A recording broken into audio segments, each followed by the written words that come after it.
On a biting winter night, when the world was tucked away under thick blankets, far from the reach of ordinary life, a group of brave soldiers were on duty, walking silently through an unforgiving mountainous path. The temperature had dropped to 0 degrees. Snow was everywhere. Their boots crunched against the icy earth, their breaths turned to mist, and the silence of the night echoed with every step. But amidst that silence was a story quietly writing itself. A story of service, hardship, and an act of unseen kindness that would later be remembered as a divine miracle by someone waiting on the other end of life. This is that story. The wind howled across the ridges. Ice clung to rocks and trees, making every step slippery and dangerous.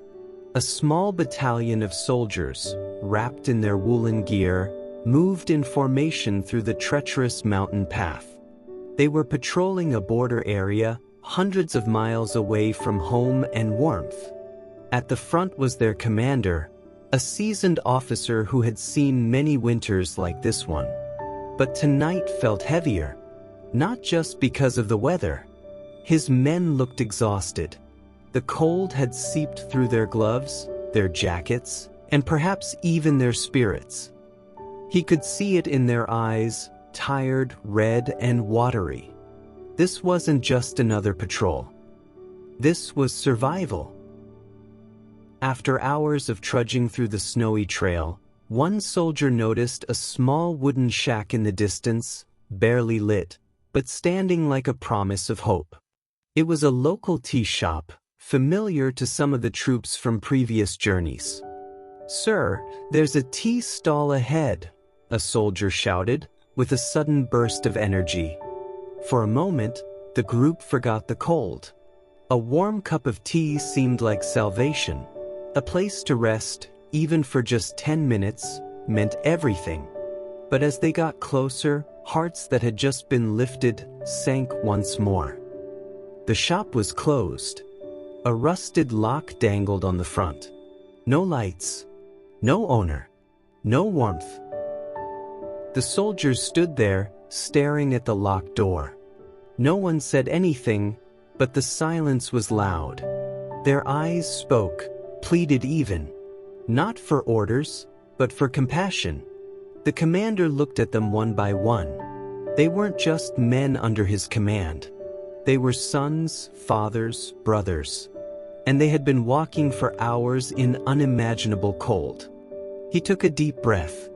"We'll rest here," he said. "Sit down. Take a moment." No one questioned him.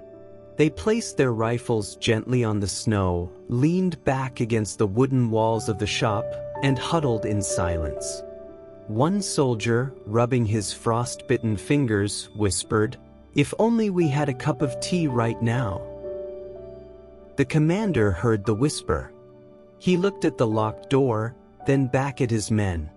He remained quiet. But one of the soldiers stood up and said, "Sir, why don't we just break the lock? We're not stealing. We're the protectors of this land. It's just a cup of tea." A few heads nodded. No one intended harm, just warmth. The commander paused. He understood what they were saying, but he was also a man of principle. "Breaking a lock is still breaking a law," he said softly. But seeing the desperation in their eyes, he closed his own for a moment. "Do it.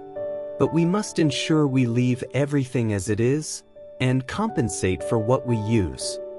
The soldier nodded. With one swift motion, he broke the old lock open. Inside, the tea shop was humble. A few benches, a counter, some jars filled with biscuits, an old kettle, cans of milk and sugar. It was a homegrown place. With practiced hands, the soldiers lit the small stove and boiled water. The scent of tea began to fill the air. Soon, cups were passed around. The warmth of the cup itself felt like a gift. One sip, and for the first time that night, smiles appeared. Laughter even.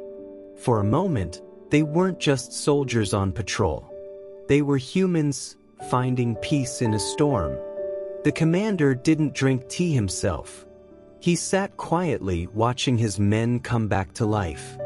Before they left, he walked to the counter, pulled out his wallet, and placed 2 notes of rupees 500 under a jar. No one said a word.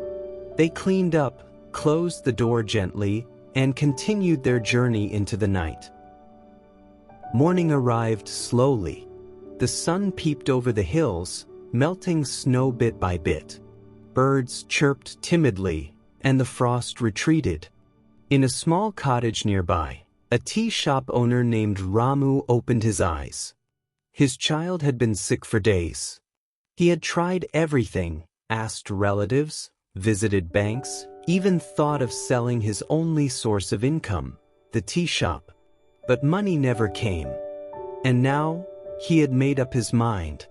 "I will sell the shop," he said to his wife. "At least we'll have something for the boy's treatment." With heavy steps, he walked toward the shop, only to freeze. The lock was broken. His heart dropped. "No, no, no," he mumbled and ran inside. He looked around, eyes darting from shelf to shelf. Everything was still there. Almost everything. Some biscuit were missing. A bit of tea. But nothing else. Confused, he walked to the counter and sat down. And then he saw them. 2 crisp rupees 500 notes sitting under a jar. His hands trembled as he picked them up. Tears rolled down his cheeks. He looked up to the ceiling and whispered, "Thank you, God. You came last night, didn't you?" The exact amount he had prayed for. Nothing less. Nothing more. The next evening, as fate would have it, the troop was returning through the same path. They stopped at the tea shop once again. This time, it was open. The lock was replaced. The stove was lit. And from inside, the smell of hot tea greeted them like an old friend. Ramu was smiling, singing even. He served each soldier with joy, as if they were old friends. The soldiers were puzzled. No mention of the broken lock. No anger. No fear. Just gratitude. One of them finally asked, "Uncle, you look very happy today. What happened?" The old man laughed and said, "What can I say? Last night, God visited my shop." The words struck like a quiet thunder. "God?" a soldier asked. "Yes, God," the shopkeeper said with folded hands and tearful eyes. He told them everything. About his son's illness, the desperation, the decision to sell the shop, and then how the lock was broken, yet nothing stolen. Instead, 2 notes of rupees 500 left behind. The exact money I needed. What else could it be if not a miracle? He said. The soldiers went silent. Their eyes drifted to their commander. He didn't say anything, but his smile said it all. That night, as they camped under the stars, one soldier whispered, "Sir, you became God for someone." The commander replied gently, "No. I just did what was right." Sometimes, even a small gesture can change a life. And that is the essence of this story. We don't always know the battles someone else is fighting. Our actions, no matter how small, can become someone's miracle. A smile, a helping hand, a few rupees, a word of kindness. Sometimes, God doesn't come down with wings and a halo. Sometimes, He wears a uniform, or a sari, or a rickshaw driver's jacket. And sometimes, He just comes with a cup of tea. You may not always see the results of your kindness. You may not get recognition or thanks. But if you ever get the chance to help someone, don't hesitate. Because in that moment, you are being trusted by the universe to become someone's hope. Be kind. Be helpful.